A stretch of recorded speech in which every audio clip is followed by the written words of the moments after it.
Hello दोस्तों, आप लोग कैसे हैं? उम्मीद करती हूँ आप लोग अच्छे होंगे और अपनी पढ़ाई अच्छे से कर रहे होंगे। तो दोस्तों, जैसा कि आप लोगों की मांग थी कि आप शुरू से एक बार पढ़ाएं भाषा और विचार, तो आज हम एनसीईआरटी के माध्यम से समझने का प्रयास करेंगे भाषा एवं विचार। यह बुक जो है एनसीईआरटी की है और छोटी कक्षा की है। तो आइए देखते हैं एनसीईआरटी के माध्यम से भाषा और विचार। टॉपिक है भाषा और विचार। चलिए दोस्तों, देखने का प्रयास करते हैं। ठीक है, आइए चलते हैं। देखिए कैसे छोटी क्लासों में भाषा और विचार को बच्चों को कैसे पढ़ाया जाता है। आप एक नज़र देख लेंगे तो आपको अच्छे से समझ में भी आएगा और ये बुक भी बड़ी इफ़ेक्टिव है। आप खूब अच्छे से एक बार मन लगा के इनको पढ़ने का प्रयास कीजिए। जो चीज़ें लगे इम्पॉर्टेंट है आप स्क्रीनशॉट लेके रख लीजिएगा। चलिए चलते हैं। क्या आपने कभी सोचा है कि अपने दैनिक जीवन में हम अपने विचार एक दूसरे तक कैसे पहुंचाते हैं? प्रश्न है। विद्यालय, पार्क, सड़क, दुकान, बाजार, प्रत्येक स्थान पर एक व्यक्ति को अपने मन के विचार या भाव दूसरे व्यक्ति तक पहुंचाने पड़ते हैं। देखिए कितनी अच्छी ये बुक है और यहीं से कितने अच्छे से आपको समझाया गया है। ठीक है, तभी वह उनकी बात को समझ पाता है। इसके लिए वह किस साधन का प्रयोग करता है आपने सही पहचाना, भाषा। ठीक है, तो बिना भाषा के अपनी बात दूसरों को समझा पाना बहुत कठिन है। संकेतों द्वारा भी भाषा को आदान प्रदान किया जाता है, परंतु इसमें बहुत कठिनाई होती है। समय अधिक लगता है और पूरी बात भी समझ में नहीं आती। अतः संकेतों द्वारा मनोभाव को प्रकट करना भाषा नहीं कहलाता। दोस्तों, जब आपसे पूछा जाएगा कि भाषा कितने प्रकार की होती है तो कहीं कहीं लोग बता देते हैं कि भाषा 2 प्रकार की होती है, एक लिखित और एक मौखिक। कहीं कहीं 3 बता दिया जाता है, एक लिखित, एक मौखिक और एक सांकेतिक। तो आपको सतर्क हो जाने की ज़रूरत है कि सांकेतिक भाषा जो है वो भाषा के अंतर्गत नहीं आती है। देख लीजिए आप लोग। आइए आगे चलते हैं। भाषा शब्द भाष धातु से बना है, जिसका अर्थ है वाणी। ईश्वर ने केवल मनुष्य को ही सोचने समझने की शक्ति दी है। पशु पक्षी अपनी अपनी आवाज़ में एक दूसरे तक अपने भाव पहुंचाते हैं, परंतु वह भाषा नहीं होती। मुख से केवल ध्वनियाँ आवाज़ निकालना भाषा नहीं है। बच्चा जब छोटा होता है तब वह अपने मुख से कुछ ध्वनियाँ निकालकर अपनी बात समझाना चाहता है, परंतु वह भाषा नहीं होती। धीरे धीरे वह अपनी माँ और परिवार के सार्थक ध्वनियाँ उच्चारित करना सीखता है, फिर छोटे छोटे वाक्य बनाता है। इस प्रकार वह भाषा सीख जाता है। इससे भाषा के अग्रलिखित लक्षण होते हैं। दोस्तों, आप यहाँ पे आपको बहुत अच्छे से ध्यान देने की ज़रूरत है। ठीक है, आइए आगे चलते हैं और समझने का प्रयास करते हैं। ठीक है, देखिए यहाँ पे आप अच्छे से समझ पा रहे होंगे भाषा। अभी पीछे के पेज पे आपने देखा, अब उसी को देखने का प्रयास करिए। भाषा सार्थक ध्वनियों के मेल से बनती है। भाषा में ध्वनियों के लिए प्रतीक चिन्ह होते हैं। भाषा मन के भाव विचारों को दूसरे तक पहुंचाती है। भाषा मन के भाव विचारों को दूसरे तक पहुंचाती है। प्रत्येक भाषा में शब्दों के अर्थ होते हैं, साथ ही उनमें वर्ण, शब्द व वाक्य रचना की व्यवस्था भी होती है। ध्यान रखने की ज़रूरत है। ठीक है, आइए चलते हैं। भाषा के 2 रूप होते हैं, एक लिखित और एक मौखिक, जिसकी बात हम ऊपर कर चुके हैं। अब आपको यहाँ पे विशेष ध्यान देने की ज़रूरत है। ठीक है दोस्तों, चलिए आगे चलते हैं। आइए चलने का प्रयास करेंगे। आगे देखिए, भाषा के 2 ही रूप होते हैं, एक लिखित और एक मौखिक। आइए चलते हैं।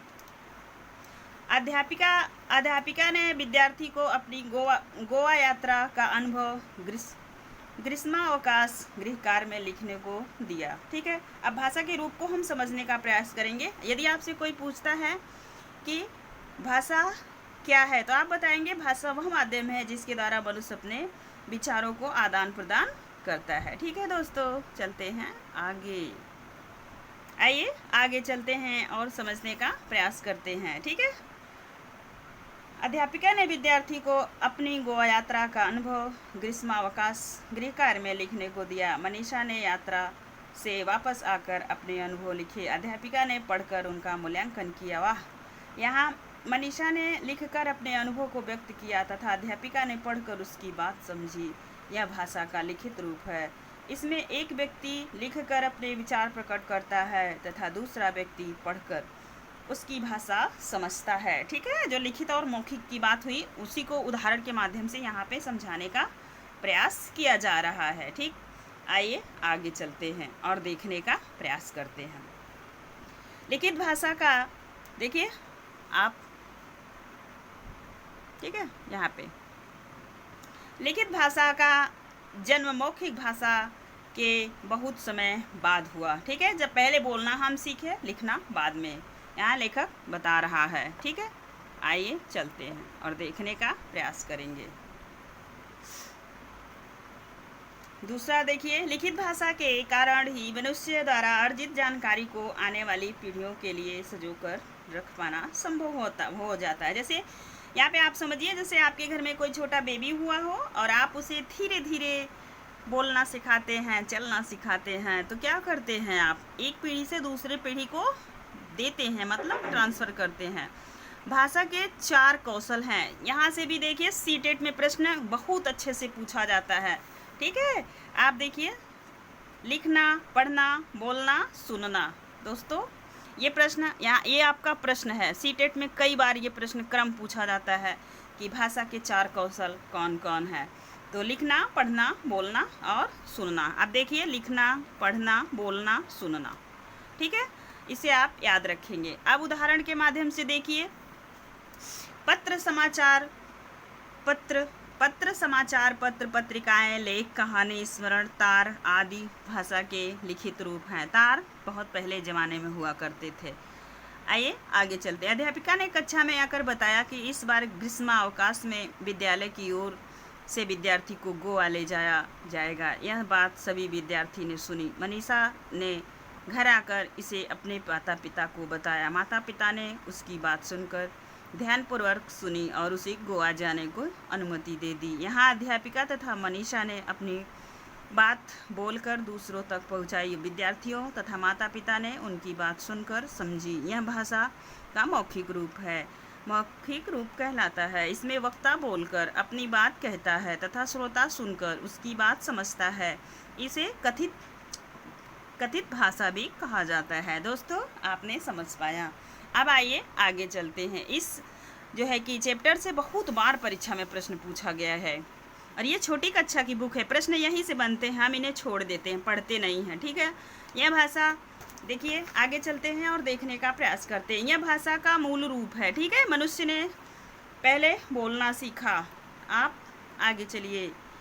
भाषा के इस रूप का प्रयोग अधिक होता है। उदाहरण के लिए देखिए, जैसे वार्तालाप, काव्य पाठ, कहानी सुनना, भाषण, समाचार।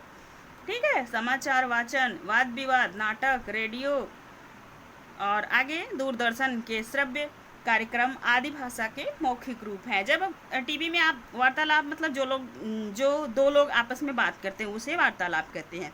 काव्य पाठ, जब कोई कविता पढ़कर सुनाई जाती है। कहानी सुनना, जैसे बच्चों को कहानी सुनना बहुत पसंद है। भाषण आप जब कोई लेक्चर देता है। समाचार वाचन, किसी का पत्र आप पढ़ के सुनाते हैं तो उसे वाचन कहते हैं। वाद विवाद, नाटक, रेडियो, दूरदर्शन के श्रव्य कार्यक्रम आदि भाषा के मौखिक रूप हैं। अब हम चलेंगे मातृभाषा। यहाँ से भी आपको प्रश्न परीक्षा में मिलेगा, आप इन्हें नोट डाउन करेंगे। जहाँ पे भी प्रश्न होगा मैं आपको अवश्य बताऊंगी, आप उसे नोट डाउन करें। मातृभाषा प्लस, ठीक है, मातृधन भाषा, वो मातृभाषा कर अर्थात माँ द्वारा प्राप्त भाषा। वो भाषा जिसे बालक अपनी माँ तथा परिवार द्वारा सीखता है उसे मातृभाषा कहते हैं। इस भाषा से बालक का सर्वप्रथम परिचय होता है। यदि माँ गुजराती बोलती है तो बालक की गुजराती मातृभाषा गुजराती होगी। यदि परिवार द्वारा कश्मीरी बोली जाती है तो बालक की मातृभाषा कश्मीरी होगी। अब आप समझिए मातृभाषा किसे कहते हैं, उनका जो है कि लोकल लैंग्वेज जो होता है वही मातृभाषा होता है। अब आपको चलना है राष्ट्रभाषा। राष्ट्रभाषा को आप समझिए। राष्ट्रभाषा, राष्ट्र प्लस भाषा अर्थात राष्ट्र की भाषा, वो भाषा जिसका प्रयोग एक देश के अधिकांश निवासी द्वारा किया जाता है। जैसे हमारे यहाँ हिंदी है। ठीक है, आइए चलते हैं राष्ट्रभाषा। आपने ऊपर देखा मातृभाषा, फिर आप देखें राष्ट्रभाषा। तो आपने देखा कि भारत में हिंदी का प्रयोग लगभग 70% निवासी द्वारा किसी न किसी रूप में किया जाता है, अतः हिंदी हमारी राष्ट्रभाषा है। ठीक है, आइए आगे चलते हैं। गुरु मंत्र, यहाँ पे आप देखेंगे गुरु मंत्र दिया है एनसीईआरटी का, एक बहुत अच्छा ये डिफिनीशन होता है। आइए, प्रत्येक राष्ट्र की अपनी अपनी राष्ट्रभाषा होती है, जैसे जापान की जापानी, चीन की चीनी, फ्रांस की फ्रांसीसी, ब्रिटेन की अंग्रेजी। अब देखिए हम चलेंगे राजभाषा। राजभाषा प्लस राजभाषा राजधन भाषा, अर्थात राजकाज की भाषा, मतलब हमारा जो लिखित भाषा होता है उसे राजकाज की भाषा कहते हैं। ठीक है, वह भाषा जिसका प्रयोग देश के कार्यालयों में काम काज के लिए किया जाता है, राजभाषा कहलाती है। मतलब लिखित, जैसे आप देखेंगे न्यायालय वगैरह में जिस भाषा का प्रयोग होता है उसे क्या कहते हैं, तो राजभाषा। अब देखेंगे, फिर आप समझिए, यहाँ पे ये नोट डाउन करने की ज़रूरत है आपको। राष्ट्रभाषा तथा राजभाषा में अंतर, इसे एक न समझें। ठीक है, राष्ट्रभाषा और राजभाषा को आप अंतर है, इसको एक समझने का कोशिश आप ना करें। भारत में कार्यालयी कामकाज के लिए हिंदी तथा अंग्रेजी दोनों भाषाओं का प्रयोग किया जाता है। जैसे 14 सितंबर 1949 को संविधान के अनुसार अनुच्छेद 343 के अनुसार हिंदी को भारत की राजभाषा घोषित किया गया, इसीलिए प्रतिवर्ष इस दिन हिंदी दिवस मनाया जाता है। आप जानते होंगे 14 सितंबर को हिंदी दिवस मनाया जाता है, और अंतर्राष्ट्रीय जो दिवस मनाया जाता है वो 10 जनवरी को मनाया जाता है। ठीक है, आइए आगे चलते हैं। संपर्क भाषा। संपर्क भाषा, संपर्क प्लस भाषा, अर्थात संपर्क की भाषा, वह भाषा जिसका प्रयोग देश के निवासी आपस में संपर्क करने के लिए करते हैं, संपर्क भाषा कहलाती है। भाषा की आगे चलते हैं, नेक्स्ट प्रश्न पे देखिए। भाषा, भारत की संपर्क भाषा हिंदी है तथा विश्व की संपर्क भाषा अंग्रेजी है। जब आप अपने देश में बात करेंगे हिंदी में, अगर आप जो है कि किसी विदेश जैसे अमेरिका ब्रिटेन से आप बात कर रहे हैं तो वो आपकी हिंदी नहीं समझेंगे, वहाँ पे आपको अंग्रेजी भाषा का प्रयोग करना होगा। तो वही बताया जा रहा है यहाँ पे। आइए आगे चलते हैं। भारत की मान्यता प्राप्त भाषा, मतलब कि जिसको मान्यता मिली है संविधान में। दोस्तों यहाँ से प्रश्न बनता है, आप इन्हें नोट डाउन करें। भारतीय संविधान में 22 भाषाएं हैं। ठीक है, 22 भाषाएं को मान्यता प्राप्त है। अभी आप 22 भाषा को आगे देखेंगे। आइए आगे चलते हैं। ठीक है, देखिए 22 कौन कौन सी भाषा है, इसको आपको याद करने की ज़रूरत है। यहाँ से बहुत बार प्रश्न पूछा जाता है, अक्सर पॉलिटी में। हिंदी, असमिया, बंगाली, गुजराती, बोडो, डोंगरी, कन्नड़, कश्मीरी, कोंकणी, पंजाबी, उर्दू, मैथिली, मलयालम, मणिपुरी, मराठी, नेपाली, उड़िया और संस्कृत, तमिल, तेलुगु, संथाली तथा सिंधी। आइए अब आगे चलते हैं। आप देखिए मानक भाषा। जब मानक भाषा को देखिए, जब भाषा विकास प्रक्रिया से गुजरती है तब उसकी एकरूपता को बनाए रखना कठिन होता है। हिंदी भाषा का क्षेत्र बहुत व्यापक है, इसीलिए इस पर बोलियां तथा उपभाषाओं का प्रभाव पड़ता रहता है। ऐसी स्थिति में वर्णों व शब्दों के एक से अधिक रूप प्रचलित हो जाते हैं। कौन सा रूप शुद्ध अथवा मानक तथा मानक है, ठीक है, यह जानने में कठिनाई का अनुभव होता है। इस कारण से भाषा के जिस रूप को शिक्षाविदों द्वारा प्रयुक्त व विद्वानों द्वारा स्वीकृत किया जाता है वह भाषा मानक भाषा कहलाती है। आइए आगे चलते हैं। आप देखेंगे यहाँ पे समझने का प्रयास कीजिएगा, क्योंकि अब यहाँ से आपको एग्जाम में प्रश्न मिलेंगे। ठीक है, अमानक भाषा, मानक भाषा, अमानक रूप, मानक रूप। देखिए दध, और ये मानक है। जब आप लिखे थे ना बुद्धि तो ये आता है। और यहाँ पे देखिए ये अमानक है, ये मानक है, ये अमानक है, ये मानक है। कभी कभी आप देखते होंगे ख को लोग ऐसे लिख देते हैं, अब याद रखिएगा ऐसा नहीं लिखना है। और देखिए झ है तो ये पहले लिखा जाता था, अब तो इसका उपयोग हमें देखने को नहीं मिलता। अब आइए मानक को देखिए, अंत अंत, संबंध संबंध। अब ये अमानक हो गया है। संबंध लोग ऐसे भी लिखते हैं, लेकिन आपको यहाँ पे अब ध्यान देने की ज़रूरत है। नए वर्जन की एनसीईआरटी है तो नए आई ये मानक है आपका। जहाँ कहीं भी लिखित या मौखिक आप ISPCS का मेंस लिखेंगे तो भी आप इन शब्दों का बहुत अच्छे से ध्यान देंगे। दोस्तों आइए अब आप प्रश्नों को नोट करने का प्रयास कीजिएगा, ठीक है। गुरु मंत्र में देखिए, हिंदी के मानक वर्ण और वर्तनी केंद्रीय हिंदी निर्देशालय के अनुसार, ये सारी जो भी हैं केंद्रीय हिंदी निर्देशालय के अनुसार हैं, ठीक है। मानक हिंदी वर्तनी मुख्य बिंदु निम्नलिखित है। री, ली और ली का प्रयोग हिंदी में न होने के कारण इन्हें हिंदी की मानक वर्णमाला में स्थान नहीं दिया गया है। आप याद रखिएगा, ये संस्कृत में मिलेंगे, आपको हिंदी में नहीं मिलेंगे, ठीक है। आगे चलिए। संयुक्त वर्ण पाई हटाकर हुंडी को आधा कर तथा हलंत लगाकर बनाए जाते हैं, जैसे बच्चा, पक्का, चिन्ह, ठीक है।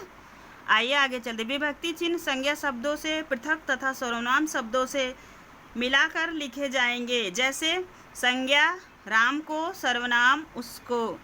ये नहीं राम को राम लिख दे अलग लिख, ये इसको राम और को अलग जो है एक ही मिला दे, नहीं, आपको अलग अलग करना होगा। सर्वनाम उसको, ठीक है।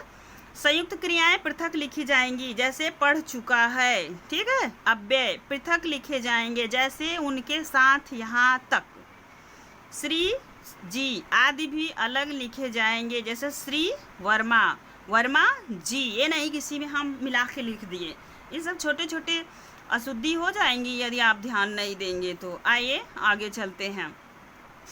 संयुक्त क्रियाएं पृथक लिखी जाएंगी, आप देख चुके, फिर ये भी पृथक लिखा जाएगा। अब चलिए, क्रिया विशेषण आदि अव्यय में यह वह की जगह स्वरात्मक प्रयोग किया जाएगा। नई, नई, हुआ, ठीक है, हुआ, किए गए, आए, नहीं हुआ आदि मानक रूप हैं। यहाँ यह शब्द का मूल तत्व हो, वहाँ वह यह ही रहेगा, जैसे स्थायी।